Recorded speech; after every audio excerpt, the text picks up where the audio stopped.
আজ আমি তোমাদের দেখাবো কিভাবে স্পোর্ট পেজে অ্যাপস ইনস্টল করে বিশ্বকাপ খেলা দেখতে পারবা। প্রথমেই তোমরা তোমাদের মোবাইলের ক্রোম ব্রাউজারে ক্লিক করবা।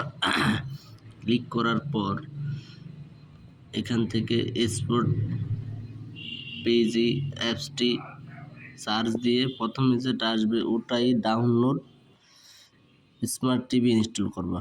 আমার আগে থেকে ইনস্টল করা ছিল, তার জন্য আর নতুন করে করলাম না।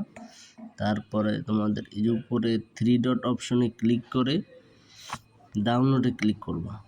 তারপরে স্মার্ট টিভি এই জায়গায় ক্লিক করলে অটোমেটিক ইনস্টলের করা দেখাবে। আমার যদিও আগে থেকে করা ছিল, তার জন্য আপডেট দেখাইতেছে। তারপরে এই জায়গা থেকে বের হয়ে মূল কাজ যেটা করতে হবে সেটা হলো প্লে স্টোরে ঢুকতে হবে। প্লে স্টোরে ঢুকতে হবে এই কারণেই, কারণ এগুলা প্লে স্টোরের বাইরের অ্যাপস, এগুলা প্লে স্টোরের অনুমোদন ছাড়া মোবাইলে চালানো যায় না। তার জন্য প্লে স্টোরে ঢুকে ম্যানেজ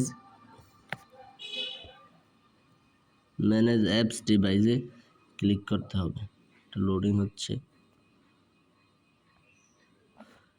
ম্যানেজ অ্যাপ ডিভাইসে ঢোকার পরে যে টার্ন অন প্লে প্রোটেক্ট স্ক্যানিংয়ে ক্লিক করে তারপরে সেটিংসে গিয়ে আবারও যে scan apps with Play Protect option বন্ধ করে দিতে হবে। এই দুটো অপশন আমার অলরেডি বন্ধ করা আছে, তার জন্য তোমাদের আর দেখালাম না।